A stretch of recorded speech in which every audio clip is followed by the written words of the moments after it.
오늘 이 시간에 우리에게 주신 하나님 말씀은 요한계시록 21장 9절부터 27절까지입니다. 요한계시록 21장 9절부터 27절까지 제 성경으로는 신약성경 420페이지입니다.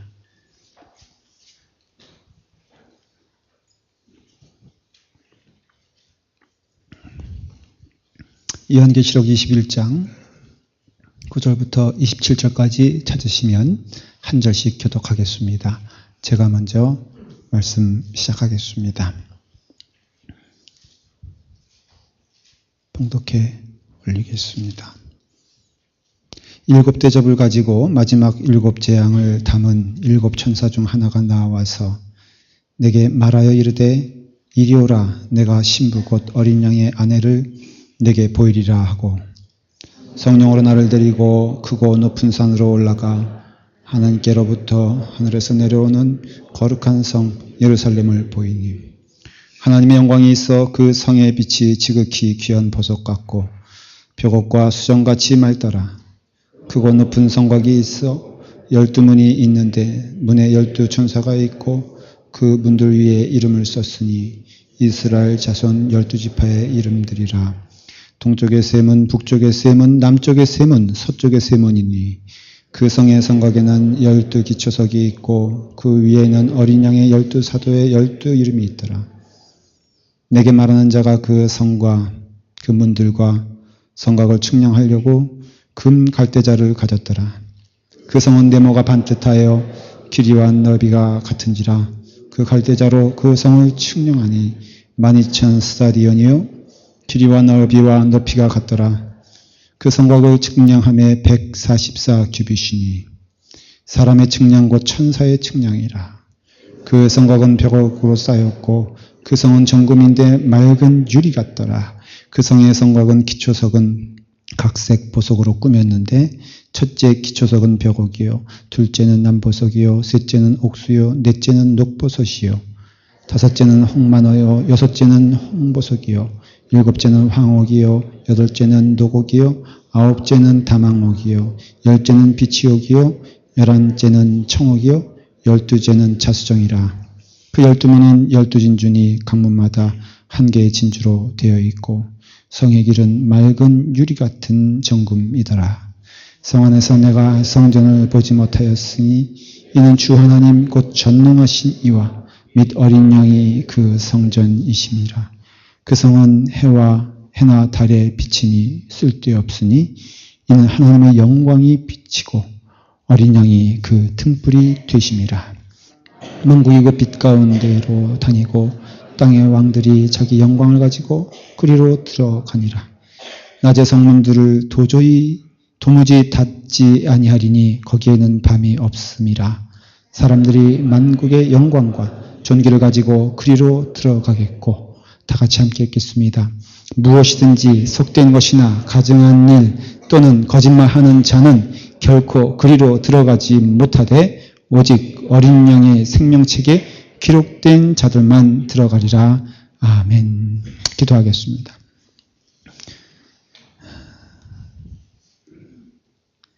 사랑의 주님, 오늘 하나님의 말씀을 주시옵소서.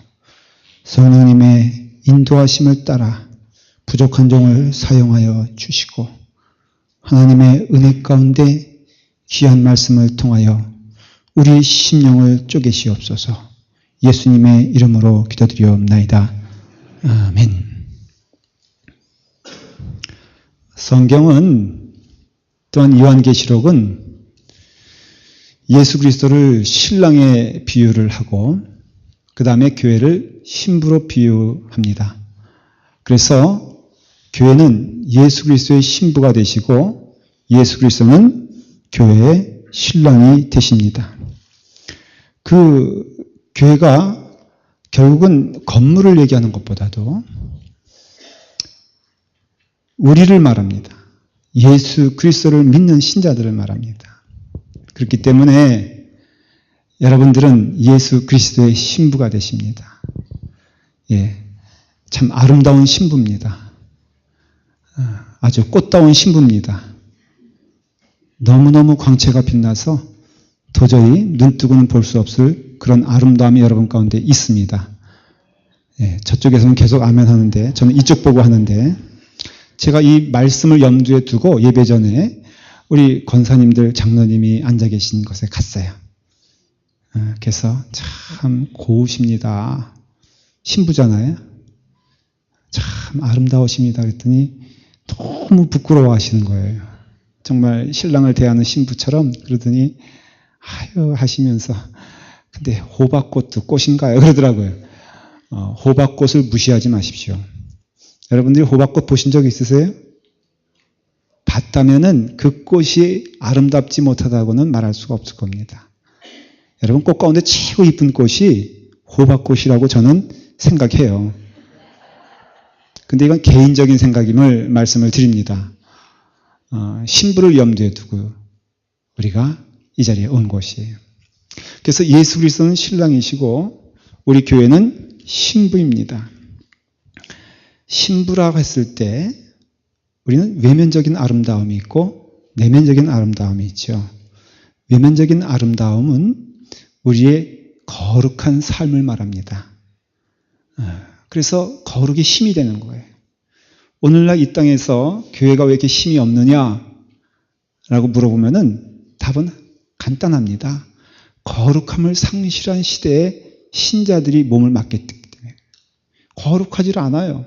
거짓말하는데 같이 거짓말하고 돈이라면 무조건 쫓아가면은 거기도 같이 휩쓸려 가는 그런 모습에는 거룩이 없죠.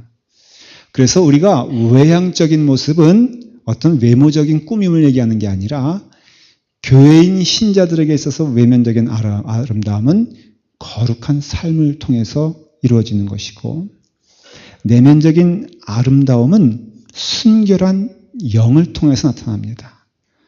그러니까 순수한 마음, 오직 예수 그리스도께 드리는 마음이에요. 순수한 마음이란 것은, 순결한 마음이란 것은 한 마음을 말하고 그 한 마음은 즉 예수 그리스도 외에는 다른 것이 만족이 될 수도 없고 만족할 생각도 없고 오직 나의 만족과 기쁨은 예수 그리스도만을 통해서 나올 때 그 마음을 순수한 영이요 순수한 마음이라고 말하는데 외면적으로는 거룩한 삶을 살고 내면적으로는 늘 주님 생각하고 주님과 함께 동행하면서 주님만으로만 기뻐할 때 그것을 신자요 교회라 그렇게 말하는 것이에요. 교회 안에서도 능히 두 마음을 가질 수 있어요. 아니 오히려 성경적으로 해석하면은 이 세상 사람들은 오직 한 마음이에요. 그냥 물질을 향하여서 성공을 향하여서 자기 욕심의 만족을 향하여서 그냥 끝이 없이 마치 달려가는 것처럼 달려갑니다. 끝이 있죠. 그 마지막은 지옥이요. 그 마지막은 어두움이에요. 결코 영원하지 않습니다. 그러나 그 순간적인 것들을 붙잡고 살아가는 게 세상 사람들의 특징이라면은 그 한 마음이죠.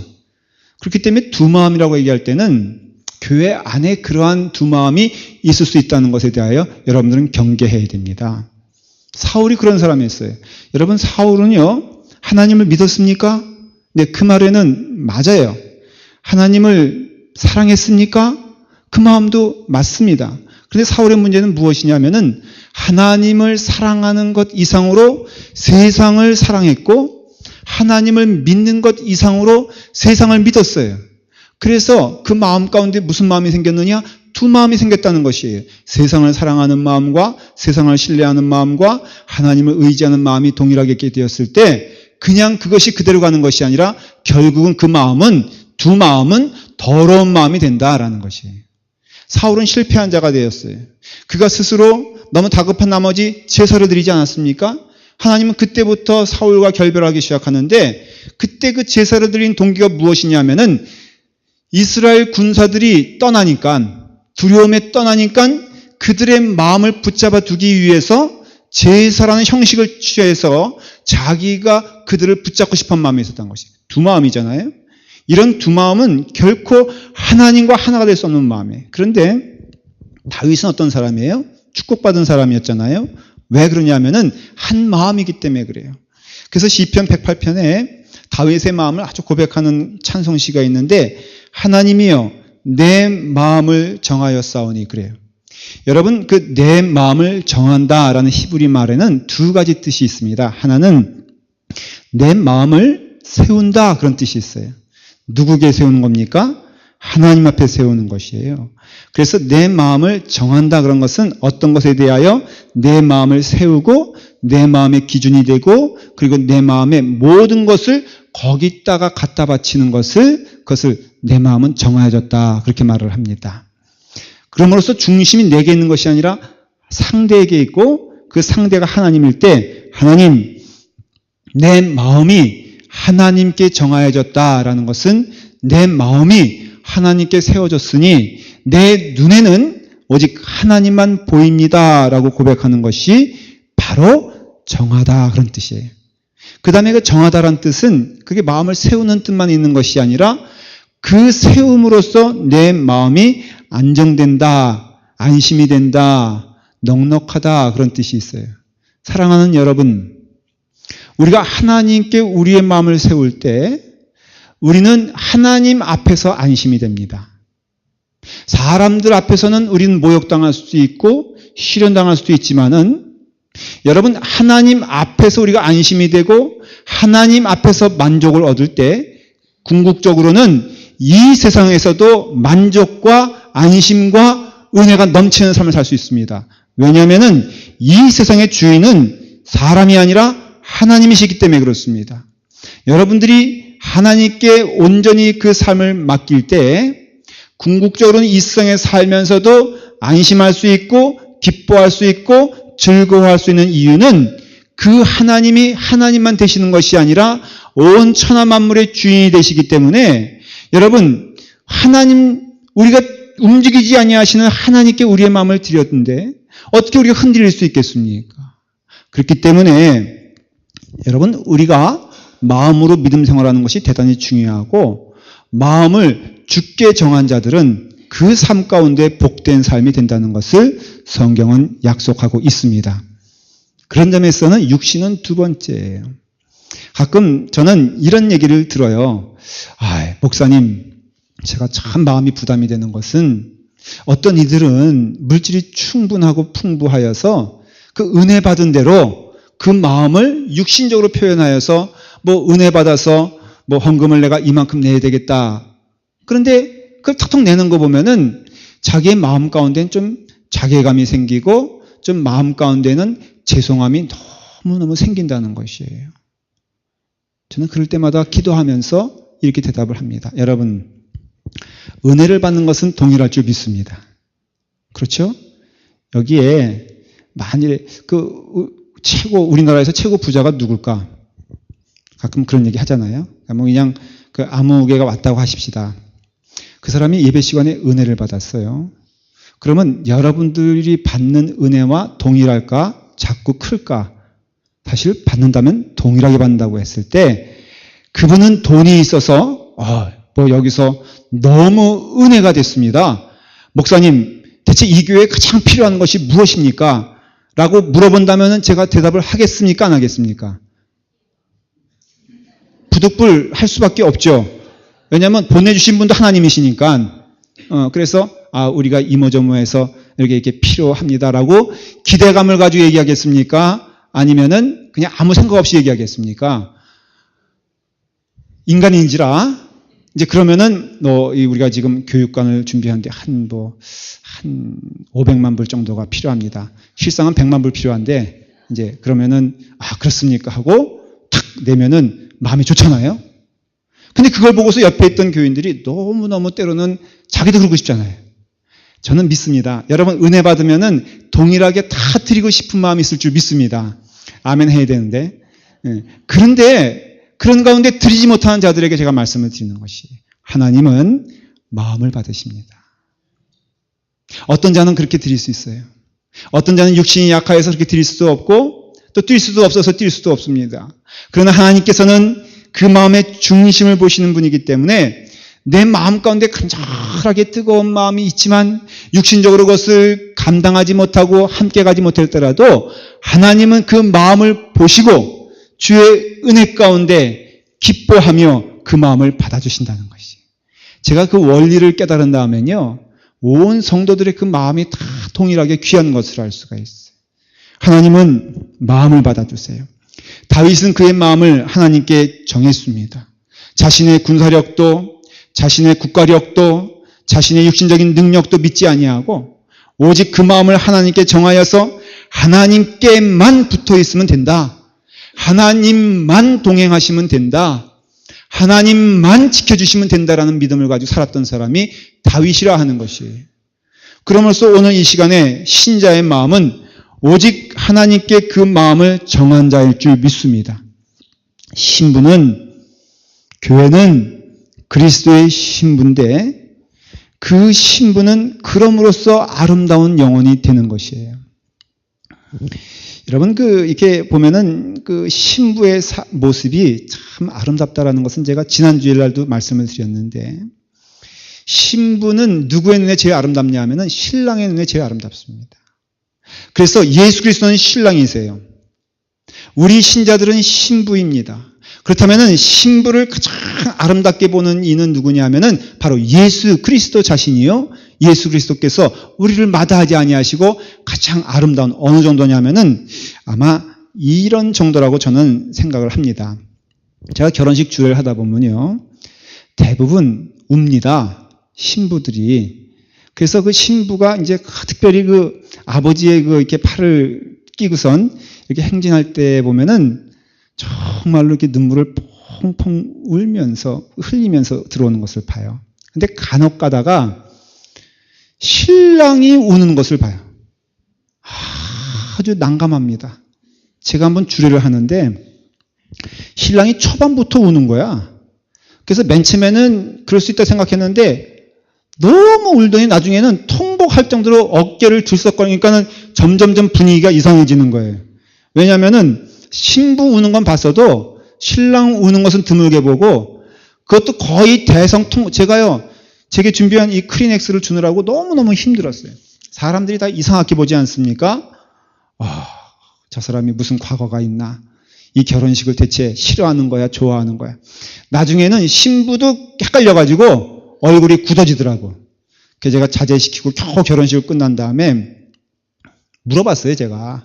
아니, 왜 그렇게 우냐? 그랬더니 오히려 저를 보면서 하는 얘기가, 목사님, 저렇게 아름다운 신부가 오는데 어찌하여 눈물을 안 흘릴 수가 있겠습니까? 하면서 저를 공박하는데 한 5분 들으니까는 제가 이상한 사람이 되고 그 사람이 너무 멋있는 사람이 되는 거예요. 여기 결혼식 때 맨 얼굴로 결혼한 우리 신랑들은 다 회개해야 됩니다. 이런 신부를 하나님이 주셨는데, 이런 신부를 하나님이 주셨는데 감격하지 아니하고 어찌 그냥 살 수가 있겠나요? 물론 그런 감격이 한 5일 지나니까는 왜 내게 이런 여자를 소개시켜줬냐고 그 사람이 그래서 제가 너무 어이가 없었어요. 예수님의 마음이 그렇다는 거예요. 예수님이 우리를 보시기에 어떠한 존재로 보냐면은 신랑이 신부를 대하듯이 감격하는 마음으로 우리 주님께서는 우리를 받아주십니다. 사랑하는 여러분, 우리 주님께서는요, 마음을 보세요. 여호와께서 사무엘에게 이르시되 그 용모와 신장을 보지 말라. 내가 이미 그를 버렸노라. 나의 보는 것은 사람과 같지 아니하니 사람은 외모를 보느니라. 나 여호와는 중심을 보느니라. 이럴 때 그 마음을 표현할 때 성경에서는 1032번을 사용합니다. 그런데 외모를 말할 때는 성경에서는 21번 정도 얘기하는데 그것도 외모에 대해서 좋게 얘기하는 것이 아니라 외모는 아니다라는 것이. 하나님께 외모로 나오지 말라는 것이. 하나님께 마음으로 나오는 것이고 그 참된 신부는 누구냐 하면은 어린 양의 아내라고 여기 되어 있잖아요. 사도 요한이 그 어두운 가운데서 그 밤모섬에서 소망과 희망이 없는 그런 상태에서 오직 하나님만 바라보게 되었을 때 하나님께서 앞일을 보여주시는데 어떠한 일을 보여주시느냐? 봐라, 여기 어린 양의 신부들이 있다. 아마 거기에는 먼저 순교한 바울이 있었고 먼저 순교한 베드로가 있으며 먼저 순교한 야고보가 있고 멀리에는 아브라함이 있고 다윗이 있는 그 모습을 보여주시는 것이, 이게 바로 어린 양의 신부들이라 하면서 데리고 나오는데, 그 어린 양이신 신랑이 너무너무 기뻐하는 마음으로 데리고 나오는 모습을 보면서 우리가 깨달아야 할 것은 무엇이냐면은, 여러분, 예수 그리스도가 우리에 대하여 한 마음인 것처럼 우리 신부도 신랑에 대하여 한 마음이 되어야 한다는 것이에요.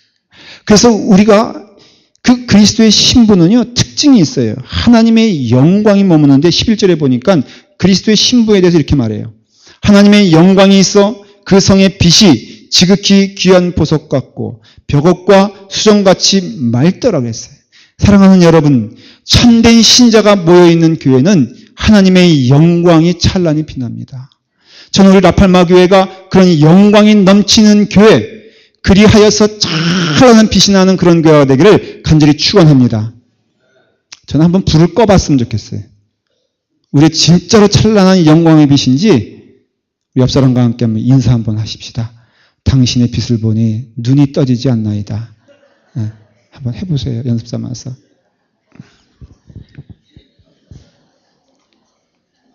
하나님의 영광이 넘치. 네. 그래서 23절에 보니까는 심지어는 이렇게 되어 있습니다. 그 성은 해와 달의 비침이 쓸데없으니 이는 하나님의 영광이 비치고 어린 양이 그 등불이 되심이라 했어요. 여러분, 해와 달도 소용없어요. 오직 하나님의 영광이 임재하게 되었을 때 그것은 찬란한 광명의 자리가 될 것을 믿는데, 그것이 바로 성이라 이거예요. 예루살렘 성이라 이거예요. 그것이 교회라 이거예요. 그것이 우리들이라 하는 것입니다. 지금 우리가 우리의 자신을 몰라서 그렇지, 우리는 누구냐면 순결한 신부요, 주의 은혜 가운데 하나님의 은총이 넘치는 곳이요, 그 가운데 찬란한 영광이 비치는 곳이. 그런데 여러분, 이 영광의 빛이 우리 가운데 머물기 위해서는 우리 가운데 꼭 있어야 될 것이 있는데, 그것은 하나님의 말씀인 것입니다. 여러분, 그 법궤가, 출애굽에서 법궤가 생기지 않습니까? 근데 그 법궤는 세 가지가 있습니다. 하나는 십계명 돌판이 있고요, 그 다음에 아론의 쌓는 지팡이가 있고, 그 다음에 만나가 있습니다. 이게 교회를 의미하는 것이에요. 교회는 하나님의 능력과 기적과 하나님의 말씀으로 살아가는데, 근데 그런 것이 다 없어지고 하나님의 말씀이 신약시대의 교회가 되었고, 지금 이 시간에도 하나님의 말씀이라고 할 수 있는 성경이 우리 가운데 삶의 기준이 되고 등불이 된다는 것을 성경 자신이 증거하고 있다는 것이에요. 그렇기 때문에 우리가 성결한 신부가 되고 순결한 신부가 되고 아름다운 영광이 넘치는 삶을 살기 위해서는 우리 가운데, 교회 가운데 무엇이 존재해야 되느냐? 말씀인 예수 그리스도가 존재해야 되고, 예수 그리스도인 말씀이 우리 가운데 존재하게 되었을 때 우리의 삶은 순결한 영이 되고 순결한 영혼이 된다라는 것이에요. 교회는 바로 그것을 통하여 역사하십니다. 여기 보니까 새 예루살렘의 기초는 12절에 보니까 12무늬에 새겨진 12지파의 이름이 있고요. 그 다음에 14절에 보니까는 12사도의 이름 가운데 있다고 그랬어요. 이건 뭘 뜻하냐면은 에베소서 2장 20절에 보면 분명히 나와 있어요. 너희는 사도들과 선지자들의 터 위에 세움을 입은 자라. 그리스도 예수께서 친히 모퉁이 돌이 되셨느니라. 여러분, 선지자와 사도들이 한 일은 무엇이냐면은 하나님의 말씀을 전하며 그 말씀이 우리에게 영의 양식이 되고 그 말씀이 우리의 영의 기준이 되고 온전하신 하나님을 바라볼 수 있는 통로를 말씀을 통하여 허락해 주셨기 때문에 바로 선지자와 또한 사도들의 가르침이란 것은 하나님의 말씀 가운데 하나님의 영광이 임하게 된다는 것을 알 수가 있습니다. 그럼으로써 교회의 기초는 예수 그리스도요. 그런 가운데 교회가 튼튼해지고 아름다워지고 성결한 삶을 살게 되는 것은 오직 하나님의 말씀 가운데 세워진다는 것이에요. 그럼으로써 여러분, 새 성 거룩한 새 예루살렘은 하나님의 말씀 가운데 세워지는 성임을 깨달으셔야 됩니다. 여러분들이 순결한 영이 되길 원하신다면은 여러분들이 그 말씀 가운데 거하셔야 되고 하나님의 말씀을 배우는 일에 사모하게 되었을 때 이 마지막 때에 승리할 수 있다는 것이에요. 여러분, 오늘날이 종말의 시대인 것은 확실합니다. 다양하게 사탄은 우리를 공격하고 있습니다. 그런데 사탄이 우리를 공격할 때 가장 궁극적인 목표가 뭐냐면은 하나님의 말씀을 믿지 못하게 만들고 하나님의 말씀을 훼손시키며 하나님의 말씀 가운데 거하지 못하게끔 여러분들을 이끈다는 것을 깨달으시길 바랍니다. 바빠지죠? 여러분들이 바빠질 때 가장 먼저 팽개치는 것이 무엇입니까? 하나님의 말씀 아닌가요?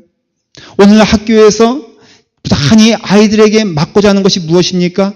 하나님의 말씀 아닌가요? 우리의 삶에 있어서 하나님의 말씀을 산다면은 아무것도 이루지 못해라는 생각을 집어넣는 것이 무엇입니까? 그렇기 때문에 우리는 더욱더 이 말세의 때에 그 남는 자가 소수라 할지라도 그 소수는 분명히 무엇을 붙잡고 하는 자냐 하면은 하나님의 말씀을 붙잡고 하는 자들이라 이것이에요. 성경을 보면은 한 마을에 두 여인에 대한 얘기가 나오는데 마르다와 마리아에 대한 얘기가 나옵니다. 근데 그 마르다와 마리아는 예수님이 참 사랑하는 사람들이었어요. 그래서 예수님이 예루살렘에 갈 때쯤이면 늘 마르다 마리아의 집에 머물곤 하셨습니다. 그러니 그 마음 가운데 늘 주님께서 기뻐하시는 마음이 있다는 것은 거꾸로 말하면 마르다도 예수님을 사랑했고 마리아도 예수님을 사랑했다는 것이죠. 마르다도 예수님을 믿었고 마리아도 예수님을 믿었습니다. 한 교회 공동체라고 할 수 있습니다. 그런데 놀라운 것은 이 교회 공동체 안에 이제 갈라지는 사건이 나오게 됩니다. 마르다는 늘 주님이 오시면은 마음이 분주해지기 시작했어요. 왜냐하면은 예수님을 위하는 그 마음이 자기가 너무 중심이 된 거라. 그래서 내가 무엇을 드릴까, 내가 무엇을 해드릴까 생각해 보니까는 마음이 바빠지고 분주해지다 보니까 그 마음 가운데 우선순위가 사라졌어요. 여러분 잘 들으십시오. 교회 안에서도 마음이 분주해지면은 어떠한 일이 생기냐면은 우선순위가 무엇인지를 깨닫지 못하게 된다는 것이에요. 분명히 우선순위가 있거든요. 중요한 게 있거든요. 목숨 걸고 지켜야 될 것이 있는데 이것이 여러분 가운데 희미해지면은 어떤 것이 중요한지를 몰라. 결국은요, 자기 중심입니다.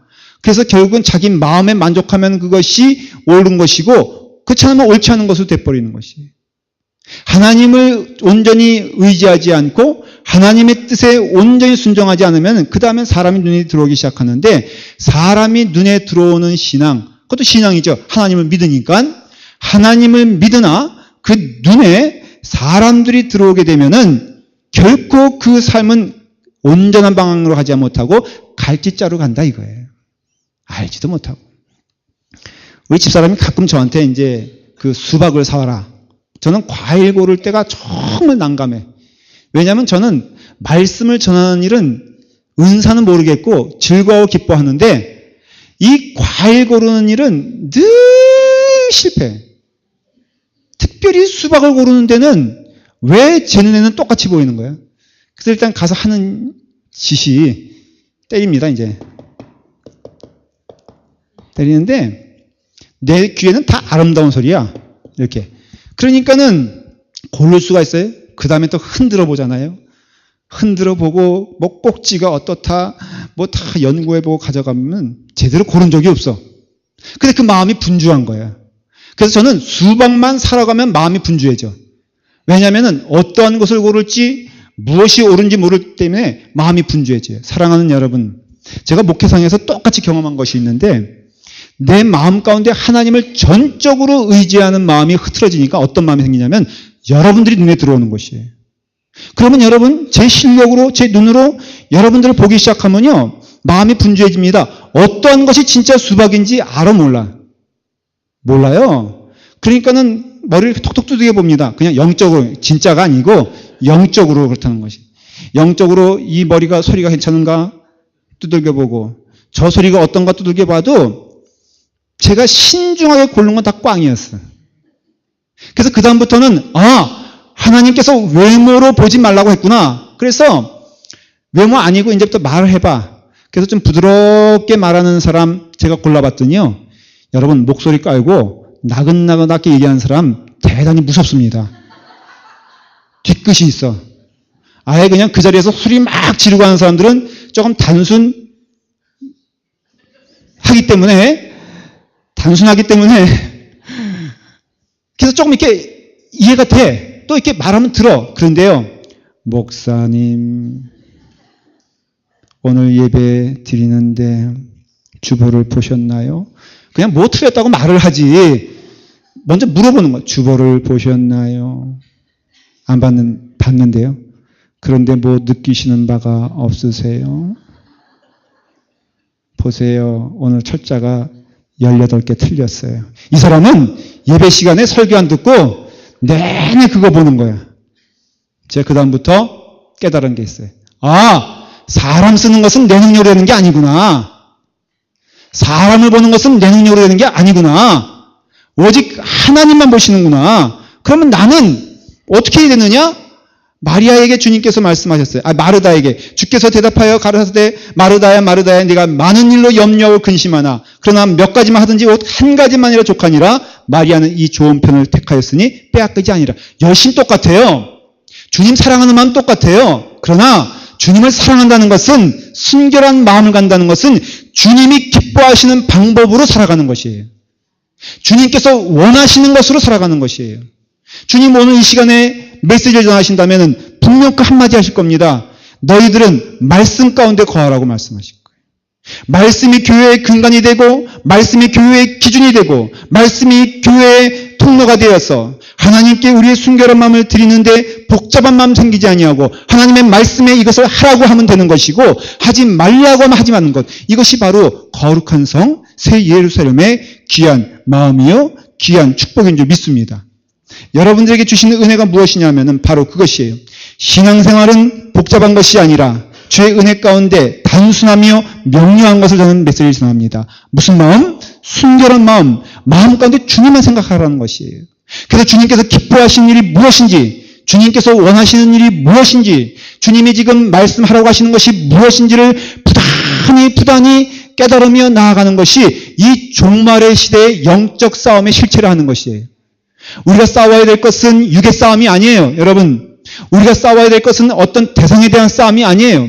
우리의 싸움은 우리의 마음을 하나님께 드리느냐 아니면 세상에 주느냐라는 싸움이고, 우리 마음 가운데 두 마음이 있느냐, 우리의 마음 가운데 한 마음이 있느냐. 그래서 한 마음이 있어 오직 그 하나님의 말씀만 통하여서 놀라운 역사가 일어나게 될 것을 저는 믿습니다.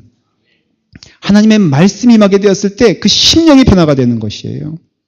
기뻐해야 돼요. 금요일날 여러분들 나오시길 간절히 축원한다고 몇 번 말씀을 드렸는데 책망할 생각은 추워도 없어요. 다만 안타까운 것은 기회를 놓치는 것이 안타깝습니다. 지난 금요일날 제가 마음이 좀 무거웠어요. 말씀을 전한 다음에. 왜냐하면 목사가 이렇게 스스로 말씀을 판단할 때가 있습니다. 근데 금요일날 말씀을 전하는데 제 생각에 제가 너무 그 자신에 대하여 이렇게 말을 좀 많이 한 것 같다는 생각이 들었어요. 가족에 대하여 좀 말을 한 것 같아. 그래서 제 마음 가운데는 이번 금요 집회 때는 한 사람도 은혜 받은 사람이 없었겠다. 그런 마음이 들었겠습니까? 안 들었겠습니까? 제 마음 가운데는 들었어요. 그래서 조금 실망하는 마음으로 오늘까지 왔어요. 그래서 오늘 좀 긴장하고 말씀을 전하는 겁니다. 그런데요, 예배 전에 한 성도가 금요일날 그 예배 드렸던 성도가 목사님 말씀을 통해서 제게 큰 도전이 됐습니다. 그래서요, 제가 너무너무 도전이 됐고 은혜가 됐습니다. 정말 많이 깨달았어요. 그러면서 성가대에 계신 분인데 그분이 저에게 오셔가지고 성가대를 인도하시면서 우산을 들고 왔더라고요. 그 짧은 거리를 갔는데 목사님 머리에 비 맞으면 안 된다고. 할렐루야. 저는 실패했다고 생각했고 저는 아니라고 생각했는데 하나님께서는 놀라운 은혜와 역사를 주셔서 하나님이 이끌어 주신다는 것이에요. 여러분, 부단히 목사는 말씀을 열심히 전해야 되고 성도들은 말씀을 열심히 듣는 가운데 이 종말의 시대에 이 어려운 싸움을 이기게 될 것을 믿습니다. 여러분, 하나님의 말씀을 사모하게 되었을 때 놀라운 역사가 일어나게 되고 우리의 심령이 변하고 우리의 인격이 변하여 아름다운 삶을 살게 된다라는 것이에요. 그럼으로써 우리의 기초는 하나님의 말씀이 되어야 되고 가르침이 되어야 됩니다. 또한 우리의 예루살렘은, 새로운 예루살렘은 보석으로 만들어진 것을 알 수가 있습니다. 저는 말씀을 준비하면서 세상에 보석이 이렇게 다양하게 많구나는 것을 처음 알았어요. 나온 보석 얘기해 볼까요? 벽옥, 남보석, 옥수, 녹보석, 홍만옥, 홍보석, 황옥, 노곡, 다망옥, 비치옥, 정옥, 자정. 우리 교인들은 이런 거 하나도 안 가지고 계시죠? 이렇게 종류가 많아요. 근데 제가 추측하기는 잘 모르겠습니다만은 이 보석의 특징은 다양성인 것 같아요. 색깔이 아마도 여러 가지 색을 통하여서 하나님의 교회가 아름다워진다는 것을 표현하려고 하는 것 같아요. 저는 이 해석이 맞다고 믿습니다. 여러분, 다양하지만 여러 모습이지만 하나님께서 다 축복해 주시고 사랑하여 주셔서 이 자리에 있는 줄 믿습니다. 그러나 그 다양성 가운데 하나 동일하다면 그들은 보석이라 하는 것이에요. 특별히 또 성경에서는 새 예루살렘은 정금으로 만들었다는 것이에요. 여러분, 정금이란 뜻은 금보다 더 정하다 그런 뜻이잖아요. 그 뜻은 무엇이냐면은 바로 연단하고 그 훈련을 받고 여러 가지를 통하여서 그 고단한 삶을 통하여 하나님은 그를 정금같이 만들었는. 그래서 정금이 되려면요 반드시 있어야 될 것이 무엇이냐면은 바로 연단하는 것과 고난 가운데 그 인격이 하나님께서 기뻐하시는 인격을 형성한다. 그래서 고난과 고단함과 시련은 교회 생활에 있어서 피할 수가 없는 겁니다. 잘 들으십시오. 지혜로운 여러분, 시련을 두려워하거나 낙심하거나 무슨 교회가 이러지 마십시오. 왜냐하면 하나님이 축복해 주셔서 그와 같은 과정을 허락하여 주신 줄 믿어야 되는 것입니다. 모세를 보십시오. 이 사람 모세는 온유함이 지면의 모든 사람보다 승하였다라고 했을 때 이 모세의 삶은 세 가지로 나눌 수 있습니다. 첫째는 자신감의 삶입니다. 이 사람이 젊었을 때에는 하나님을 사랑했지만 자신의 자신감을 가지고 섬겼습니다. 그래서 하나님께서는 그를 치시어 미디안 광야로 보내지 않습니까? 이 모세가 미디안 광야에서 경험한 것은 딱 한 단어입니다. 고난입니다. 시련입니다. 고통입니다. 잊어짐입니다. 그런데 그 고난과 고통과 잊어짐을 통해서 모세는 새로운 사람으로 태어났는데 오직 하나님만 바라보는 사람, 그리고 자신에 대하여는 겸손한 사람, 그리하여 많은 사람에게는 온유함으로 나타나는 것이 바로 신자의 모습이라는 것이에요. 다시 한번 정리할게요. 신자의 삶은 고난과 고통을 통하여 만들어지는데 그 고난과 시련을 통하여 우리는 우리의 삶이 하나님 앞에서는 겸손해지며 신자들 앞에서는 자비하고 온유해야 된다는 사실을 인정해야 됩니다. 여러분, 그럼으로써 참된 신자의 모습은 어떤 자냐 하면은 그 삶 가운데 온유함이 넘쳐야 돼요. 그 마음 가운데 자비함이 넘쳐야 돼요. 딱딱하고 법에 얽매이고 율법적인 사람은 결코 하나님의 사람이 아닙니다. 하나님의 사람은 하나님 앞에서 겸손한 자가 되고 사람들에게는 자비한 사람이 되어서 실수하더라도 용납하며 부족하더라도 받아주고 하나님 앞에서는 겸손하여 늘 죄송한 마음으로 살아가는 자가 새 예루살렘이요 예수 그리스도의 신부요 그런 신부가 하나님 나라에서 온전히 들리움을 받는다라는 것입니다. 여러분, 하나님은요 겸손한 자를 찾으십니다. 그리하여서 하나님께서는 여호와는 겸손한 자를 구원하여 주시니라. 예수님도 말씀하십니다. 나는 마음이 온유하고 겸손하니. 신자의 인격은 겸손입니다. 아무 일에든지 오직 겸손한 마음으로 각각 자기보다 남을 낮게 여기고 이런 삶을 살게 되었을 때 마지막 때 하나님은 말씀하십니다. 베드로전서 5장 6절에 그러므로 하나님의 능하신 손 아래서 겸손하라. 때가 되면 너희를 높이시리라. 이 땅에 살면서 겸손하게 주의 뜻을 순종하며 자비한 마음으로 살아가게 되었을 때 마지막 천국에서 하나님께서 버선발로 내려오시며 우리를 기뻐 맞아주시고 영광스러운 자리로 올려주실 것을 믿습니다. 이 땅에서 많이 겸손하십시오. 때로 모욕을 많이 당하는 것도 감사하십시오. 예수님 이름 때문에 교회 안에서 힘든 것도 기뻐하십시오. 그러한 자를 하나님은 마지막 날에 영광스러운 자리로 들려 올려주실 것입니다. 기도하겠습니다. 아버지 하나님, 우리를 정금 같은 주님의 사랑하는 자녀로 삼아주시니 감사합니다.